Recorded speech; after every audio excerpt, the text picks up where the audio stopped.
Olá, tudo bem? A partir de agora começa mais um Universiência, um programa feito por TVs e instituições públicas de ensino superior nordestinas. Aqui a gente mostra a importância das produções científicas do Nordeste e como elas têm transformado a vida das pessoas. Vamos ver agora as pesquisas de hoje. Pesquisadores do Instituto Federal de Alagoas, campus de Marechal Deodoro, desenvolvem estudos que podem minimizar o efeito estufa. Cientistas da Universidade Federal de Pernambuco, campus de Recife, criam um dispositivo capaz de auxiliar no diagnóstico da dengue e câncer de próstata. Entenda como funcionam os mergulhos em Fortaleza e como ele influencia no turismo da cidade por meio de um estudo feito pela Universidade Federal do Ceará. Universidade Estadual do Sudoeste da Bahia, campus de Itapetinga, desenvolve estudo que promete separar uma proteína que tem alto teor bactericida, fungicida e ainda é capaz de inibir o HIV-1. Tudo isso você confere a partir de agora no Universiência.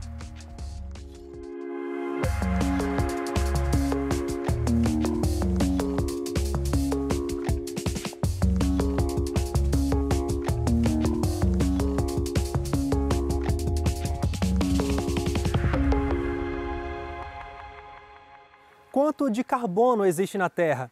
O Instituto Federal de Alagoas, campus de Marechal Deodoro, está coletando amostras de solos e gases subterrâneos em usinas e indústrias sucroalcooleiras para minimizar impactos da produção no efeito estufa e ainda produzir biocombustíveis. É um projeto de pesquisa. Eu acho que inicialmente a gente precisa falar que é uma parceria nossa aqui do Instituto Federal de Alagoas, do campus Marechal Deodoro, com a Exalc, a Escola Superior de Agricultura da USP, em Piracicaba. E o foco dessa pesquisa, é dentro do projeto RenovaBio, do programa RenovaBio, na verdade, e o nosso foco em específico é melhorar o que a gente chama de fatores de emissão, relacionados à produção de cana-de-açúcar. O projeto são duas etapas. A primeira, o foco é o que a gente chama de carbono do solo, e a proposta é que a gente vá avançando e refinando, gerando dados específicos para nossas condições aqui no Nordeste para carbono do solo. A nossa pesquisa está relacionada às mudanças climáticas e tem uma proposta de redução na emissão dos gases do efeito estufa. As nossas áreas de solo foram coletadas em 12 áreas de usinas produtoras de cana-de-açúcar em dois sistemas de cana-de-açúcar. Cana-de-açúcar colhida mecanicamente e cana-de-açúcar colhida com prévia de espalha-fogo. E além disso foi colhido em vegetação nativa. Bom, esse é o solo que chega para a gente de campo, que a gente coletou em campo. Esse solo chega para a gente úmido, com resto de raízes, cascalhos e outras coisas. Então a gente precisa secar esse solo, que a gente seca com esse papel ou em bandejas plásticas mesmo. A gente coloca o solo sobre essas bandejas, sobre o papel, espera secar. Quando ele está seco, a gente passa em peneiras para remover todo aquele resto de raízes e de cascalho que eu havia falado.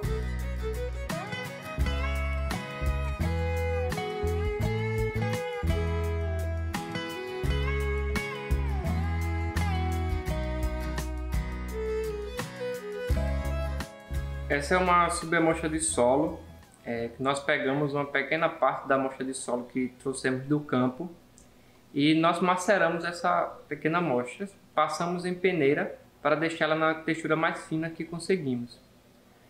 E essa subamostra vai ser usada para a determinação do carbono.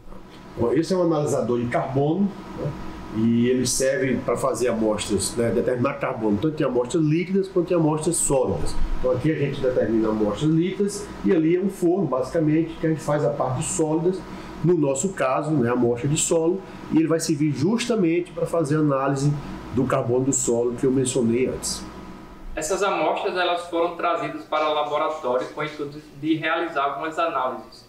Entre elas foram realizadas análises de carbono orgânico total, fracionamento físico da matéria orgânica e da biomassa microbiana do solo. A segunda etapa do projeto se constitui em analisar as emissões de gás do efeito estufa a partir da aplicação de vinhaça, que é um subproduto da cana-de-açúcar, no solo. Então a gente vai ter que ir para campo, né, aplicar determinadas doses de vinhaças, coletar esse gás, então existem câmaras específicas para isso, e aí traz para o laboratório para determinar qual é a emissão, principalmente de óxido nitroso e metano.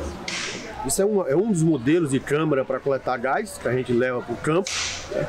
Então a gente vai levar isso para o campo com a área de produção de cana, vai colocar uma determinada dose de vinhaça aqui dentro, fecha com essa parte branca e aí vai coletando com essas seringas durante alguns minutos, num período de coleta que vai durar mais ou menos 30 dias. Então coleta, né, te retira essa seringa e essa seringa é trazida para o laboratório, né, para fazer análise do gás no cromatógrafo. Isso é um cromatógrafo de gás, um cromatógrafo gasoso, né? E no nosso caso ele vai servir para, a gente vai coletar os gases desse tipo de câmara, coloca numa seringa e dessa seringa, na verdade tem outra seringa especial, a gente injeta aqui para determinar os gases de efeito estufa, o gasóleo, no caso o metano também.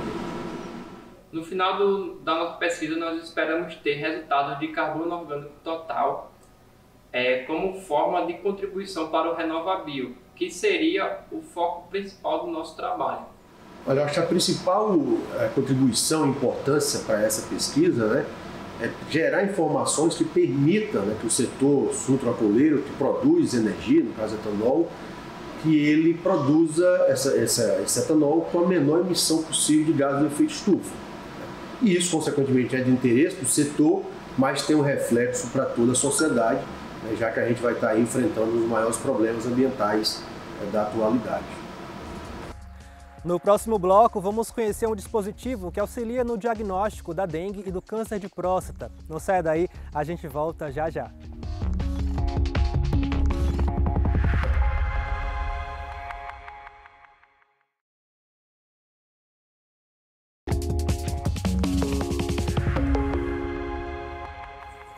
A demanda das indústrias farmacêuticas e de alimentos por biocompostos ativos é crescente e as técnicas de separação desses compostos são muito eficientes por meio da técnica de cromatografia de afinidade.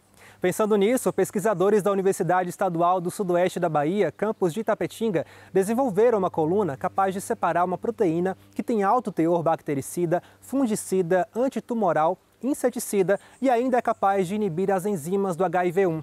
Tudo isso através da lectina, que se encontra na banana. Entenda mais sobre essa pesquisa agora.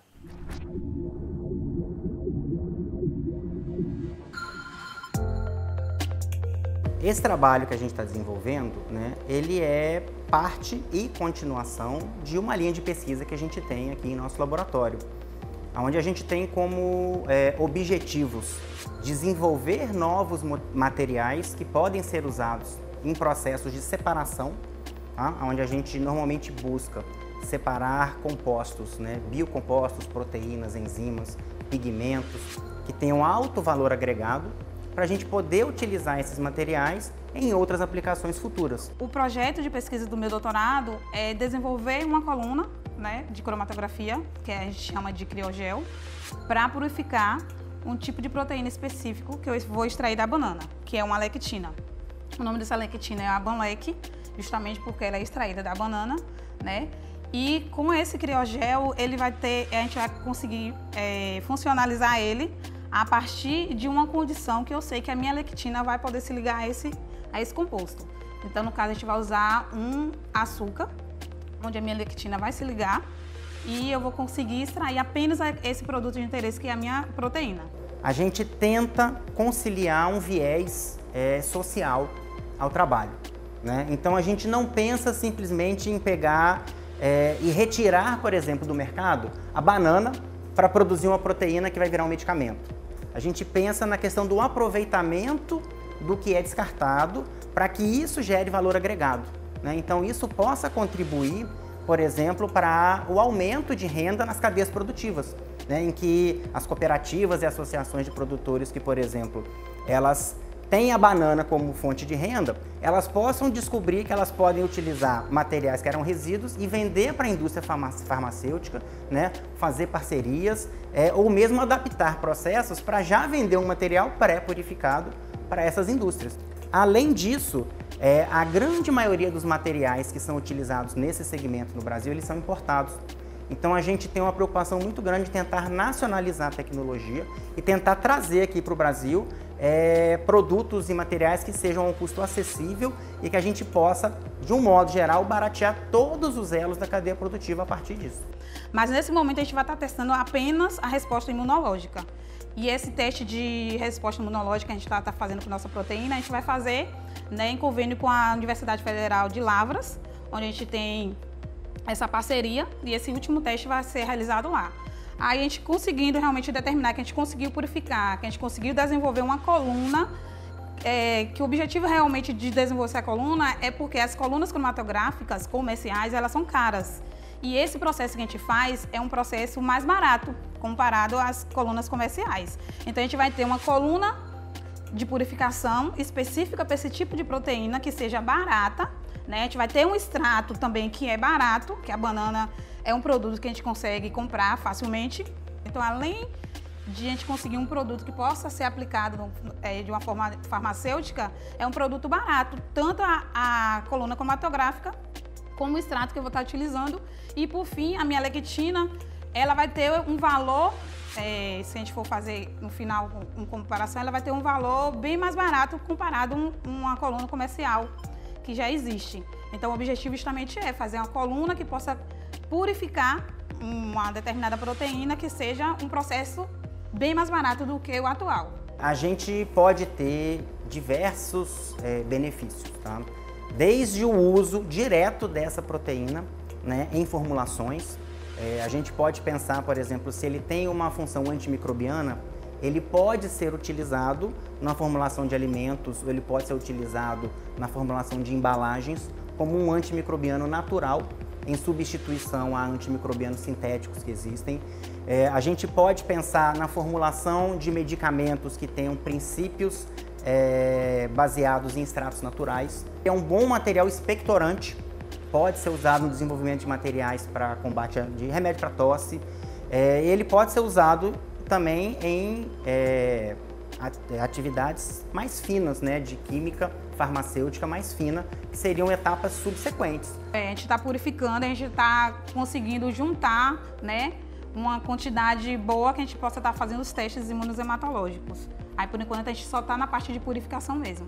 Aí, depois da purificação, que a gente conseguir uma quantidade razoável para a gente fazer o teste, a gente vai para a etapa final, que é o teste imunohematológico.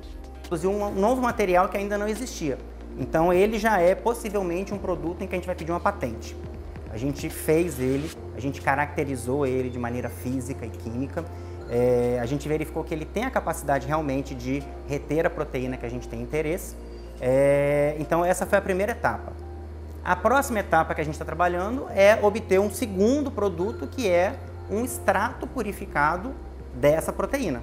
Então, a gente quer fazer com que ela é encontrada na banana com vários outros componentes misturados, com um teor de pureza muito baixo, com que a gente consiga ter um teor de pureza mais alto, um teor de pureza aí pelo menos de 85% a 90%, né?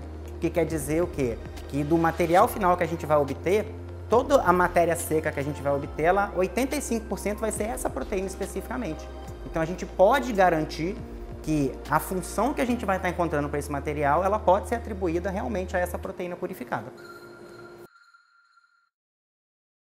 Cientistas da Universidade Federal de Pernambuco, campus de Recife, desenvolveram testes rápidos portáteis de alta sensibilidade com o uso de biosensores que auxiliam no diagnóstico da dengue e do câncer de próstata. Vamos conferir. Esse projeto começou a ser desenvolvido, né, já faz uns 10 anos, né? Então foram várias etapas e recentemente, mais precisamente, acho que da pandemia para cá, ele alcançou então uma maturidade. Os produtos que a gente pode dizer hoje, né, dentro do laboratório que surgiram, né, a gente tem um projeto para detecção de dengue, vírus da dengue e do câncer de próstata. Basicamente, o teste funciona semelhante a um glicosímetro, que são aqueles medidores de glicose, onde você vai, a partir do sangue de polpa digital, você vai, né, fazer a punção e ali você vai recolher aquela amostra e colocar na superfície de um eletrodo, né? E ali você tem um sistema, um leitor eletrônico que vai ler, né, aquela amostra baseado no material biológico e todo o arcabouço tecnológico que tem sobre aquele sensor.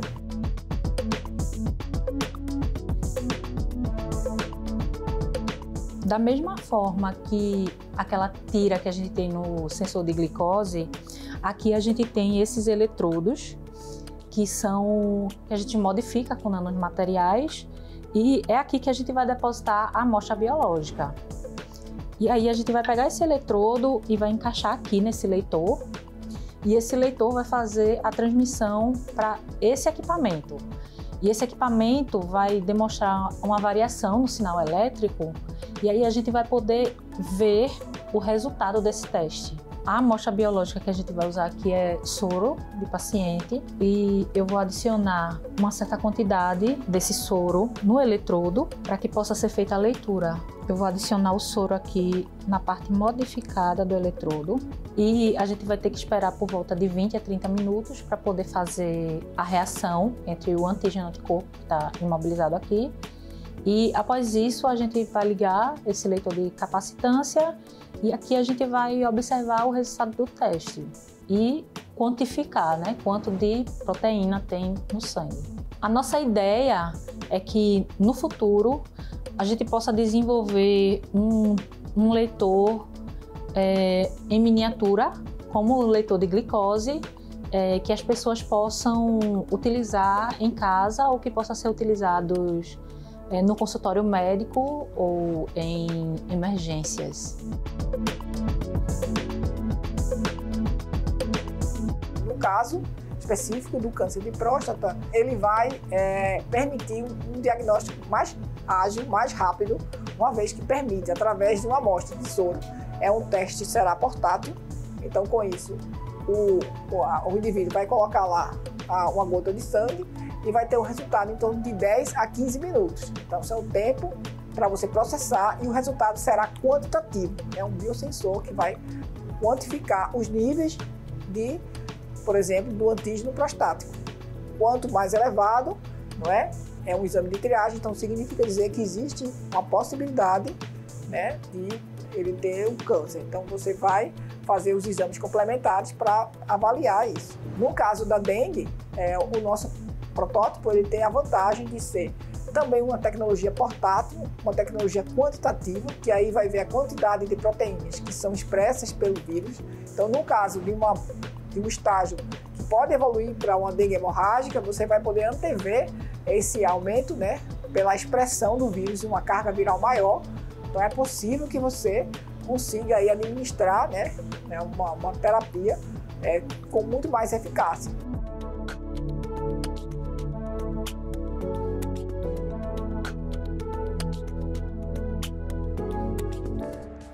No próximo bloco, a gente vai entender como funcionam os mergulhos em Fortaleza e como eles influenciam no turismo da cidade. A gente volta já.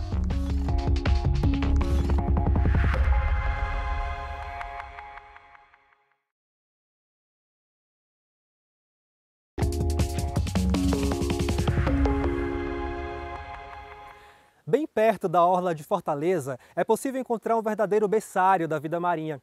É o Parque Estadual da Pedra da Risca do Meio. Lá, há décadas, a Universidade Federal do Ceará realiza pesquisas em diferentes áreas. E agora você vai conhecer um estudo sobre a atividade do mergulho no local e como ele influencia no turismo da cidade.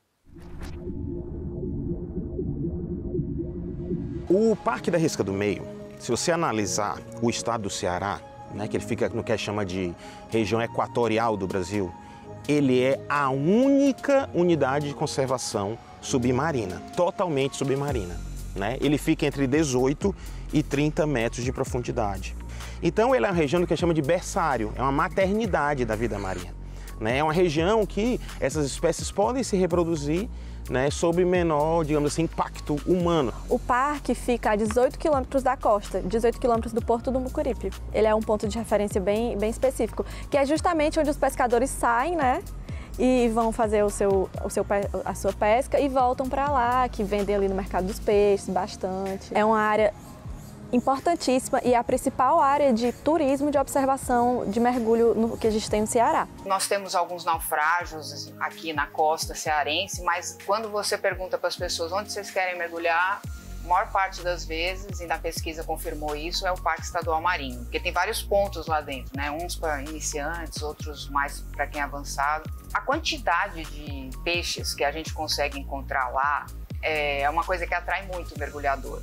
Então nós temos dois fatores, que é a quantidade e, digamos, a qualidade, as diferenças entre peixes, né? Não é que você encontra um tipo de espécie ou duas, são várias espécies. Você olha para a direita, vê um peixe colorido, aí de repente você olha para a esquerda, você tem um cardume de peixes.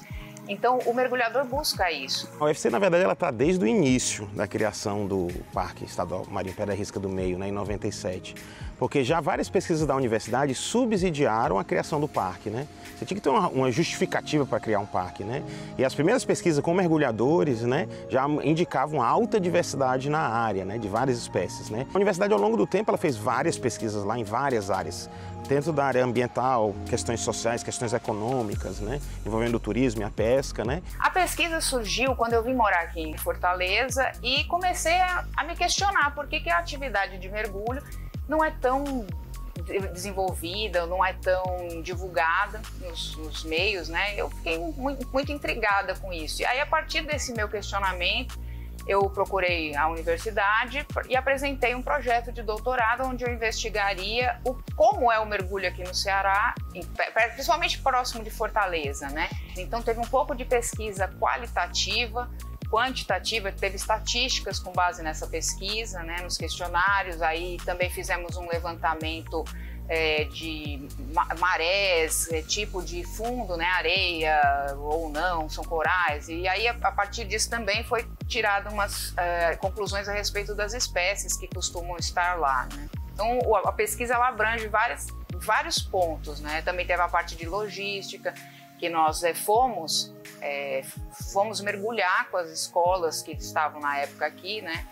Fui apurar como é que é as saídas de mergulho, como é que barco que usava, como é que era o embarque, desembarque, para encontrar todo o cronograma, né? Desde o início, o aluno iniciante, até o mergulhador que vem aqui para o turismo, como é que ele fica sabendo, como é que ele contacta uma escola de mergulho e como é que é a atividade realizada. A minha pesquisa teve vários pontos de conclusões, vamos dizer assim, né? Alguns deles, por exemplo, que o parque é o local mais desejado para se mergulhar, é um lugar muito querido pelos mergulhadores. Infelizmente não é tão conhecido, isso também foi porque a pesquisa ela foi pelo Brasil, né? Não foi só mergulhadores daqui, né? Então, muito pouca gente conhece a existência do parque, isso é uma pena. A falta de apoio dos órgãos estaduais, municipais, da divulgação da atividade ou da entrada no mar, a segurança da gente. Então, assim, isso tudo são coisas que a pesquisa aponta. Também outras conclusões que nós chegamos, com base aí a ciência comparada com outros países que possuem parques marinhos, onde é praticada a atividade de mergulho, foi muito interessante nós descobrirmos que o mergulho é uma atividade que pode trazer tanto empregos como recursos indiretos, né? Além da preservação. Essa pesquisa da Ana Flávia Pantalena, ela é importante porque os mergulhadores são aliados, né? Eles são aliados. Inclusive, eles foram um dos que mais lutaram para criar o parque, né? E eles também pressionam a sociedade, os órgãos, né, para que exista fiscalização. Eles ficam relatando os problemas que tem lá, os pontos positivos, que levam à formação de mais mergulhadores, de mais pessoas apaixonadas pelo mar, né? Eu espero que com o passar dos anos aí tenha mais interesse da população pelo parque, mais respeito pelas atividades praticadas no parque e mais empenho em cuidar desse recurso, né? Tem muita coisa bonita lá, muita coisa única, e se a gente não cuidar agora, talvez as próximas gerações não consigam ter o prazer de ver o que a gente vê hoje.